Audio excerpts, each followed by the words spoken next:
नमस्कार। RRB ALP की तैयारी करने वालों की लाखों की भीड़ में अक्सर सही रास्ता मिल नहीं पाता। तो आज हम एक ऐसा सॉलिड ब्लूप्रिंट देखने वाले हैं जो सिर्फ तैयारी के लिए नहीं बल्कि सिलेक्शन के लिए बना है, खासकर सीबीटी 1 एग्जाम को क्रैक करने के लिए। अच्छा, तैयारी शुरू करने से भी पहले 1 मिनट रुककर एक बहुत ही जरूरी सवाल खुद से पूछना होगा कि ये जो तैयारी हो रही है ये सिर्फ भीड़ का हिस्सा बनने के लिए है या फिर असल मकसद सिलेक्शन पाना है। क्योंकि जवाब जो भी होगा ना, वही आपकी पूरी स्ट्रैटेजी की नींव रखने वाला है। तो चलिए अब शुरू करते हैं। देखिए, किसी भी बड़ी इमारत की तरह ही कामयाबी के लिए भी एक मजबूत नींव चाहिए होती है।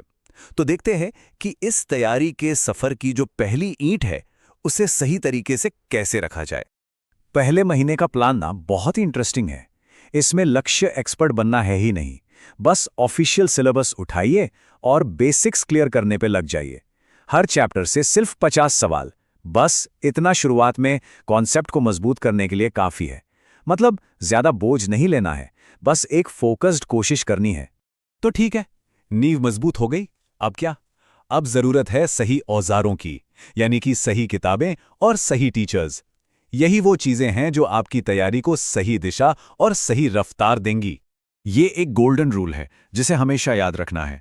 आज के डिजिटल दौर में इंफॉर्मेशन का तो जैसे समंदर भरा पड़ा है और इसमें खो जाना बहुत ही आसान है। याद रखिए, सफलता का राज 10 अलग अलग किताबें पढ़ने में नहीं है, बल्कि एक बेस्ट किताब को 10 बार पढ़ने में है। तो वो सबसे अच्छे संसाधन आखिर हैं कौन से? मैथ्स के बेसिक्स के लिए आरएस अग्रवाल अच्छी है, लेकिन असली प्रैक्टिस के लिए वाईसीटी या किरण की प्रीवियस ईयर क्वेश्चंस मतलब पीवाईक्यू वाली किताब बहुत जरूरी है। रीजनिंग के लिए तो कोई खास किताब चाहिए ही नहीं, बस पीवाईक्यू सेट्स लगाइए, काम हो जाएगा। और साइंस, उसकी नींव बनेगी एनसीईआरटी से, जिसे स्पीडी की किताब से रिविजन करके एकदम पक्का किया जा सकता है। इस बात को तो एकदम गांठ बांध लीजिए, रेलवे के एग्जाम्स में साइंस ही असली गेम चेंजर है। ये वो सब्जेक्ट है जो हजारों कैंडिडेट से आपको या तो आगे कर सकता है या फिर पीछे। तो इसे सिर्फ एक सब्जेक्ट की तरह नहीं बल्कि सबसे जरूरी सब्जेक्ट की तरह देखना होगा। किताबों के बाद अब बात आती है ऑनलाइन टीचर्स की। देखिए, यूट्यूब ज्ञान का एक बहुत बड़ा समंदर है, लेकिन इसमें सही गाइडेंस के बिना भटकने का खतरा भी उतना ही है।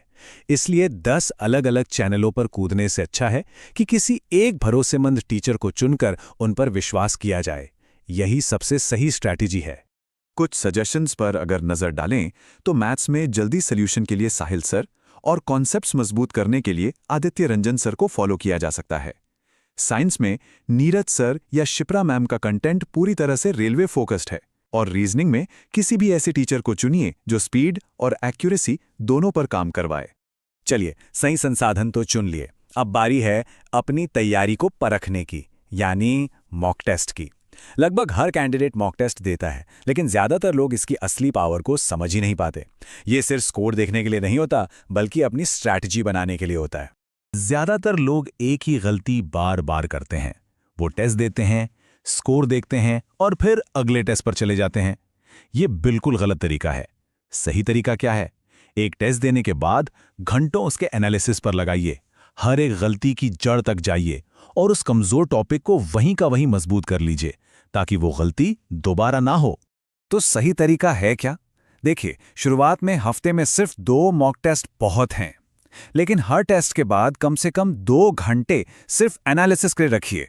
खुद से सवाल पूछिए कि ब्लड रिलेशन का सवाल गलत क्यों हुआ, क्या कॉन्सेप्ट क्लियर नहीं था या कोई सिली मिस्टेक हो गई, और उस टॉपिक को अगले मॉक से पहले एकदम मजबूत कर लेना है। असली तैयारी यही है। अच्छा, हमने ये तो जान लिया कि क्या पढ़ना है और कैसे पढ़ना है, लेकिन अब सबसे ज़रूरी सवाल आता है कब पढ़ना है। तो इसके लिए एक बहुत ही प्रैक्टिकल 8 घंटे का डेली रूटीन देखते हैं, जिसे बिना किसी बहाने के फॉलो किया जा सकता है। इस 8 घंटे के बंटवारे को ज़रा देखिए, ये कितना बैलेंस्ड है। मैथ्स और साइंस दोनों को सबसे ज़्यादा टाइम दिया गया है, जो कि एकदम सही है। लेकिन यहाँ असली हीरो है, रिवीजन के लिए अलग से रखा गया वो 1.5 घंटा। यही वो चीज है जिसे ज्यादातर लोग इग्नोर कर देते हैं और रेस में पीछे रह जाते हैं। और यही सबसे सबसे जरूरी बात है। आप कितना भी नया पढ़ लीजिए, अगर आप पुराना दोहरा नहीं रहे हैं तो वो सब बेकार है। रिवीजन ही वो ताला है जो जानकारी को आपके दिमाग में परमानेंटली लॉक कर देता है। बिना रिवीजन के सिलेक्शन एक सपना ही रह जाएगा, ये बात पक्की है। ये जो सफर है ना, ये एक स्प्रिंट की तरह है जिसमें पूरी ताकत झोंकनी पड़ती है। अगले 3 से 4 महीने अपनी दुनिया को एकदम छोटा करना होगा। दोस्त, पार्टियां, सोशल मीडिया, सब कुछ भूलकर सिर्फ और सिर्फ पढ़ाई और रिवीजन पर ध्यान देना होगा। यकीन मानिए, ये छोटी सी तपस्या जिंदगी भर का सुकून दे सकती है। तो ये है सिलेक्शन का पूरा ब्लूप्रिंट। अब जो भी इस योजना को अपनाने और इसके लिए कमिटेड होने को तैयार है, वो कमेंट में मिशन ALP 2026 लिखकर अपना कमिटमेंट दिखाए। देखते हैं कि कौन-कौन इस नमस्कार। आज हम CBT 2 एग्जाम के लिए एक बहुत ही प्रैक्टिकल और असरदार स्ट्रैटेजी को समझने वाले हैं। और ये कोई किताबी बातें नहीं, बल्कि सीधे सफल उम्मीदवारों के अनुभव से निकली रणनीति है। तो चलिए बात को घुमाते नहीं है, सीधे पॉइंट पर आते हैं। देखिए, एक बात तो सब मानते हैं कि CBT 1 तो चलो ठीक है, काफी लोगों का निकल जाता है, लेकिन असली खेल भाई वो तो CBT 2 में ही है। सच कहूं तो यहीं से तय होता है कि कौन नौकरी लेगा और कौन लिस्ट से बाहर होगा। तो समझिए कि दांव पर लगा क्या है। CBT 2 के 2 हिस्से हैं और दोनों ही बहुत जरूरी हैं। अगर पार्ट A में स्कोर गिरा तो आप सीधे मेरिट लिस्ट से बाहर, और अगर खुदा ना खास्ता पार्ट B में फेल हो गए तो पार्ट A की सारी मेहनत पर पानी फिर जाएगा। मतलब गलती की कोई गुंजाइश ही नहीं है। तो इस चुनौती से निपटने के लिए हमारा रोड मैप क्या रहेगा? पहले तो हम CBT 2 की असली चुनौती को समझेंगे, फिर पार्ट A और पार्ट B की अलग अलग स्ट्रैटेजी पर बात करेंगे।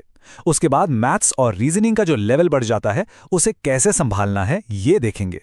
फिर रोज की पढ़ाई का रूटीन कैसा हो, और आखिर में वो जीतने वाली फिलॉसफी क्या है जो सिलेक्शन पक्का कराएगी। चलिए शुरू करते हैं पहले सेक्शन से, असली चुनौती CBT 2। समझते हैं कि आखिर क्यों ये स्टेज ही फाइनल डिसाइडर है। अब आते हैं पार्ट A पर। यही वो हिस्सा है जो असल में आपकी मेरिट्स तय करेगा, और इसमें भी जो सबसे बड़ा खिलाड़ी है वो है BSc, यानी बेसिक साइंस और इंजीनियरिंग ड्राइंग। ज्यादातर एस्पिरेंट्स को सबसे ज्यादा डर इसी सेक्शन से लगता है। और देखिए, ये डर लगना लाजमी भी है, क्योंकि ये अकेला सेक्शन पूरे 40 नंबर का है। सोचिए जरा, यहां कमाया गया एक एक नंबर आपको मेरिट लिस्ट में हजारों लोगों से ऊपर फेंक सकता है।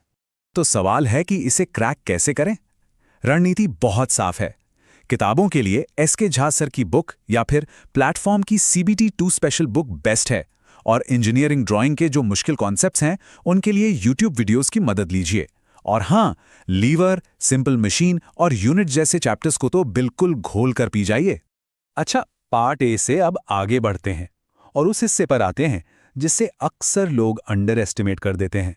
पार्ट B, यानी आपका ट्रेड टेस्ट। याद रखिए, ये मेरिट नहीं बनाता, लेकिन ये आपको रेस से बाहर जरूर कर सकता है। और जानते हैं इसे पास करने के लिए कितना चाहिए? सिर्फ 35%। हाँ, सिर्फ 35%। सुनने में तो एकदम हलवा लगता है ना, कि अरे ये तो कोई भी कर लेगा।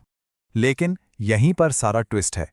असलियत यह है कि ज्यादातर लोग इसी हिस्से में फेल होते हैं। इसे क्वालिफाइंग ट्रैप यूं ही नहीं कहा जाता। इसे हल्के में लेना सबसे बड़ी गलती हो सकती है। जैसा कि आप देख सकते हैं, ये पूरी की पूरी स्ट्रैटेजी सीधे सोर्स से ली गई है। ये एक टेस्टेड और प्रैक्टिकल प्लान है। तो पार्ट B के लिए करना क्या है? सिंपल है। ITI की पुरानी किताबें उठाइए या फिर यूथ कंपटीशन की ऑब्जेक्टिव बुक ले लीजिए। ये बेस्ट हैं। रोज बस 1 से 1.5 घंटा अपने ट्रेड को दीजिए। यहां लक्ष्य सिर्फ क्वालिफाई करना है, इसमें PhD नहीं करनी है, ये बात ध्यान रखनी है। अब बात करते हैं मैथ्स और रीजनिंग की। एक बात गांठ बांध लीजिए, जो लेवल CBT 1 में था वो यहां काम नहीं आने वाला। CBT 2 में सवाल थोड़े ज्यादा कैलकुलेटिव और ट्रिकी होंगे। लेवल अप करना ही पड़ेगा। तो इसकी तैयारी का सबसे सीधा और सबसे कारगर रास्ता क्या है? सिर्फ और सिर्फ पिछले सालों के पेपर्स यानी PYQs पर फोकस करिए। किरण या YCT पब्लिकेशन की किताब उठाइए और 2018 की परीक्षा के सारे पेपर सॉल्व कर डालिए। बस इतना काफी है। देखिए, स्ट्रैटेजी तो बन गई, लेकिन उसे लागू करने के लिए डिसिप्लिन चाहिए। तो अब बात करते हैं कि रोज कितना पढ़ना है और कौन से रिसोर्सेज इस्तेमाल करना सबसे अच्छा रहेगा। एक बात साफ है, अब वो 4-5 घंटे की पढ़ाई से काम नहीं चलने वाला। अगर सच में सिलेक्शन चाहिए तो भाई कम से कम 8 घंटे की फोकस स्टडी तो रोज करनी ही होगी। तो रिसोर्सेज को अगर हम समराइज करें, साइंस और BSD के लिए SK झा सर या इंजीनियर्स अकेडमी। मैथ्स के लिए CGL लेवल की प्रैक्टिस करनी है, जिसके लिए साहिल सर या आदित्य रंजन सर को फॉलो कर सकते हैं। और PYQ प्रैक्टिस के लिए तो किरण या YCT की किताबें बेस्ट हैं ही। और अपनी तैयारी को परखने का सबसे अच्छा तरीका है मॉक टेस्ट्स।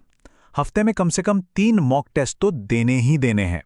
और सबसे ज़रूरी बात, पार्ट बी में कितने नंबर आ रहे हैं इसको बहुत ध्यान से एनालाइज करना है और जहां कमी हो उसे सुधारना है। चलिए, अब हम अपनी चर्चा के आखिर में आ गए हैं। सारी किताबों, टीचर्स और घंटों की पढ़ाई के पीछे ना एक सोच होती है, एक फिलॉसफी होती है जो आखिर में जीत दिलाती है। और सोर्स का ये आखिरी और सबसे ज़रूरी मैसेज भी यही है। ये इस पूरी स्ट्रैटेजी का सार है, इसका निचोड़ कह सकते हैं। और वो मैसेज है, फालतू के कोर्सेज के चक्कर में मत पड़ो, सेल्फ स्टडी और PYQ ही सिलेक्शन दिलाएगा। जी हाँ, असली ताकत आपकी अपनी मेहनत में है, सही दिशा में है, ना कि किसी महंगे कोर्स में। तो इस पूरी रणनीति का सार यही है, अपनी तैयारी की दिशा सही रखिए, अनुशासन बनाए रखिए और सबसे बढ़कर खुद पर भरोसा रखिए। और आखिर में एक सवाल अपने आप से जरूर पूछिए, आपका ट्रेड कौन सा है? क्योंकि आपकी तैयारी तो CBT2 तो क्लियर हो गया, लेकिन असिस्टेंट लोको पायलट बनने की राह में एक बहुत बड़ा, बहुत ही क्रूशियल पड़ाव बाकी है, साइको टेस्ट। आज इसी पर बात करेंगे, इसकी पूरी स्ट्रैटेजी समझेंगे। और ये जो बात आप स्क्रीन पर देख रहे हैं ना, ये 100% सच है। मतलब सोच कर देखिए, CBT2 में टॉप करने वाले भी साइको टेस्ट में आकर बाहर हो जाते हैं। क्यों? क्योंकि ये खेल नॉलेज का है ही नहीं, ये तो दिमाग की रफ्तार और एक्यूरेसी का है। तो जैसा कि अभी हमने बात की, ये स्पीड और एक्यूरेसी का खेल है। इसे कोई नॉर्मल एग्जाम समझने की भूल मत करना। ये तो एक दिमागी रेस है जहां हर सेकंड मायने रखता है। तो चलिए इस पूरे साइको टेस्ट के चक्रव्यूह को तोड़ते हैं, इसे डिकोड करते हैं इसके 5 हिस्सों में, जिन्हें बैटरी टेस्ट कहा जाता है। देखते हैं कि वो कौन सी 5 चुनौतियां हैं जिन्हें पार करना है। तो ये हैं वो 5 टेस्ट। पहला, मेमोरी टेस्ट, जहां याददाश्त परखी जाएगी। दूसरा, फॉलोइंग डायरेक्शंस, मतलब कितनी तेजी से निर्देशों को फॉलो करते हैं। तीसरा है डेप्थ परसेप्शन टेस्ट, जिसे सब ब्रिक टेस्ट के नाम से जानते हैं। चौथा, कंसंट्रेशन टेस्ट, जिसमें येस, नो या डिजिट्स खोजने होते हैं। और पांचवां, परसेप्चुअल स्पीड टेस्ट, जहां पैटर्न पहचानने होते हैं। बेसिकली ये सब दिमागी फुर्ती को नापने के तरीके हैं। अच्छा, इन 5 में से सबसे ज्यादा कंफ्यूजन किसमें होता है? जी हाँ, इसी में, ब्रिक टेस्ट में, है ना। सवाल बड़ा सीधा सा है, कौन सी ईंट किस ईंट को छू रही है। लेकिन जब स्क्रीन पर ईंटों का ढेर होता है तब दिमाग घूम जाता है। अब जरा ध्यान से सुनिए, क्योंकि अब हम बात करने वाले हैं उस एक नियम की, उस रूल की, जिसे अगर नहीं समझा तो सारी मेहनत पर पानी फिर सकता है। ये है T-स्कोर का नियम। और वो मैजिकल नंबर है 42। जी हाँ, 42। इसे अपने दिमाग में बैठा लीजिए। हर एक, और मैं हर एक पर जोर दे रही हूं, हर एक बैटरी टेस्ट में कम से कम 42 का T-स्कोर लाना ही होगा, कोई चॉइस नहीं है। ये बात बिल्कुल साफ है। इसका मतलब ये है कि 4 टेस्ट में भले ही कोई जीनियस हो, टॉप स्कोर ले आए, लेकिन अगर एक में भी, सिर्फ एक टेस्ट में स्कोर 42 से नीचे गया तो बस खेल खत्म, आप पूरे साइको टेस्ट में फेल माने जाएंगे। इसीलिए बैलेंस बहुत जरूरी है। ठीक है, तो अब तक हमने प्रॉब्लम और रूल्स को समझ लिया। अब आते हैं सबसे जरूरी सवाल पर, तैयारी करें तो करें कैसे? चलिए इसका भी हल निकालते हैं। बात करते हैं एक स्मार्ट स्टडी टूल किट की। देखिए, साइको की तैयारी के लिए मोटी मोटी किताबें खरीदने की कोई जरूरत नहीं है। इसे 2 हिस्सों में बांटते हैं, लॉजिक और प्रैक्टिस। लॉजिक समझने के लिए, मतलब कि टेस्ट को सॉल्व कैसे करना है, इसके लिए यूट्यूब पर VK सर या SK झा सर जैसे बेहतरीन टीचर्स हैं। उनके वीडियो से कॉन्सेप्ट्स क्लियर हो जाएंगे। लेकिन, और ये लेकिन बहुत बड़ा है, असली खेल प्रैक्टिस का है, और उसके लिए ऑनलाइन टेस्ट सीरीज के अलावा कोई दूसरा रास्ता नहीं है। और ऑनलाइन टेस्ट सीरीज क्यों जरूरी है? इस लाइन में इसका जवाब है। ये एग्जाम कंप्यूटर पर होता है, जहां सारा खेल माउस का है। माउस से क्लिक करने की स्पीड, वो कोऑर्डिनेशन, वो किताब पर पेंसिल चलाने से कभी नहीं आएगा। ऑफलाइन प्रैक्टिस से लॉजिक सीख सकते हैं, पर वो रफ्तार नहीं बना पाएंगे जो एग्जाम में चाहिए। तो ठीक है, रिसोर्सेज पता चल गए। अब बात करते हैं एक सॉलिड एक्शन पैक्ड प्लान की। सिर्फ 20 दिन का प्लान, अगर इसे ठीक से फॉलो किया तो इम्प्रूवमेंट की गारंटी है। तो क्या करना है इन 20 दिनों में? बहुत सिंपल है। रोज बिना एक भी दिन छोड़े कम से कम 2 से 3 घंटे प्रैक्टिस करनी है। और सबसे बढ़िया टाइम कौन सा है? सुबह का, जब दिमाग एकदम ताज़ा होता है ना? अच्छा, खास फोकस रखना है ब्रिक टेस्ट और डिजिट सर्च पर, क्योंकि इनमें स्पीड बनाना बहुत ज़रूरी होता है। तो इनकी प्रैक्टिस तो रोज़ करनी ही करनी है। इसके लिए टेक्स्ट बुक या टेस्ट एग्जाम जैसे कई अच्छे पोर्टल्स हैं। बस 15-20 दिन की लगातार मेहनत और आप तैयार हैं। तो कुल मिलाकर बात यही है, इस टेस्ट में सफलता किताबों के ढेर से नहीं बल्कि लगातार प्रैक्टिस से मिलती है। तो साइको टेस्ट से डरने की कोई बात नहीं है। ये ज्ञान का नहीं बल्कि अभ्यास का, दिमागी फुर्ती का टेस्ट है। बस प्रैक्टिस, प्रैक्टिस और प्रैक्टिस। तो ये थी पूरी स्ट्रैटेजी। उम्मीद है कि अब साइको टेस्ट को लेकर तस्वीर काफी साफ हो गई होगी। अगर ऐसा कोई खास टेस्ट है, मान लीजिए ब्रिक टेस्ट या मेमोरी टेस्ट, जिसके बारे में और गहराई से जानना चाहते हैं तो नीचे कमेंट्स में ज़रूर बताइएगा। उस पर एक अलग से